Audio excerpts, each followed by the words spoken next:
ورتل القرآن ترتيلا. Assalamu alaikum.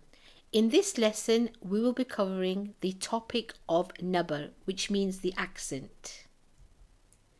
Our learning objectives are to know the meaning of Nabr, to know the three broad categories where Nabr is applied, and to be able to identify the 6 situations where Nabr is applied. So, what is Nabr? Nabr is to apply pressure on a part or a specific letter so that the sound is heard with more emphasis than the rest of the letters. There are 3 broad categories of where Nabr is applied. Number 1. Nabr is applied when continuing but not when stopping. Number 2. Nabr is applied when we stop but not when we continue. And number 3, Nabr is applied whether we continue or whether we stop. Let's look at each one in more detail. The first one we will look at is where the Nabr remains when continuing but not when stopping. So let's look at these 3 examples together. We have the words وَاسْتَبَقَ الْبَابَ قَالَ الْحَمْدُ لِلَّهِ ذَاقَ الشَّجَرَةِ. Now these all have a dual form of alif, all of these words. This is dropped due to the rule of iltiqa as-sakinain. In the Arabic language, we are not allowed for 2 sukoons to be together.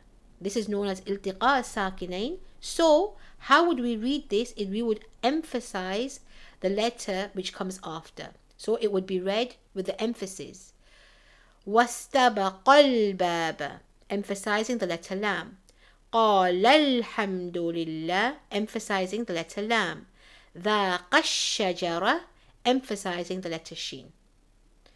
Also in this category comes where the 2 vowels are merged.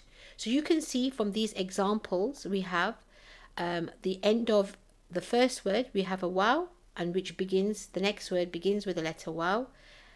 أَصَوَّكَانُوا وَنَصَرُوا. So you can hear that both the vowels have been emphasized in these words. This is called Nabr. Another situation is where we apply the rule of Nabr when we are stopping but not when we are continuing. So when we stop at words that have a shadda on the last letter, we would utilize the terminology of Nabr. So we would read it as al-bir, give it a bit more clarity and put an accent to it. Fadal. It's not fadal, fadal. Okay. Another situation is we will apply the Nabr when we are stopping but not when continuing.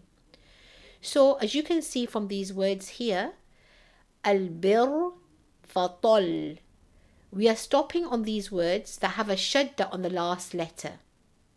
If we are continuing recitation, then we don't have to utilize Nabr, only if we are stopping. There is an exception. If the shadda is on a noon or a mim mushaddad, then as we know from previous topics, this is known as ghunna. So we wouldn't utilize Nabr, we would utilize the terminology ghunna.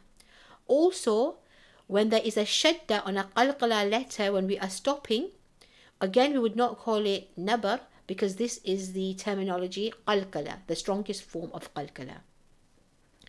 Another situation of Nabr is when we are stopping but not when continuing is when we're stopping on a hamza which is preceded by a huruf mad or huruf lin.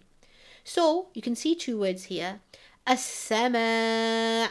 If I'm stopping, then I press a little bit hard on that hamza, which is called Nabr. Shay'. Again, I'm pressing hard on the hamza. If I'm continuing, then I would just read it as as-sama'i shay'in, so there is no need for Nabr. Another situation is where Nabr is applied whether we are continuing or stopping. The first situation for this is when we are utilizing the letter after mad lazim kalami muthaqqal. As we know, it has a shadda. So for example, we have 2 examples for you. ضالين. So between the alif and the lam, there is a little emphasis there, which is called nabr. ضالين دابة. So little bit of emphasis there. Another situation is when we have a waw shadda or a ya shadda in a word. So for example, إياك القوة. So just to summarize, number one, nabr when continuing but not when stopping. So a dual form alif was dropped due to the rule of iltiqa as-sakinain, where it is not allowed in the Arabic language for two sukoons to be together. For example, wastabaqa al-bab. Number two is when the two waws are merged together. Asaw kanu. Another situation is where nabr is applied when we stop but not when continuing. So here we stop on a word that has a shadda as the last letter. Al-bir. The exceptions we looked at, there were two. If the shadda is on a noon or a mim mushaddad, we know that the terminology is khalgunna. And if the shadda is on a qalqala letter when we're stopping, which is known as strong qalqala. Another situation for this is when we stop on a hamza which is preceded by a huruf mad or huruf lin. So for example, shay. Another one that we looked at is when the nabr is applied when we continue and when we are stopping. So if we are reading the letter after mad lazim kalimi muthaqqal with the shadda, then we would apply nabr. For example, dabbatin. And when the waw or a ya has a shadda. Example, al-quwwah iyaka. So what have we learnt in this lesson? We know the meaning of nabr. We know the three broad categories where nabr is applied, and we are able to identify the 6 situations where nabr is applied. Hope you have benefited from this lesson. Keep seeking knowledge. Ma'as salama.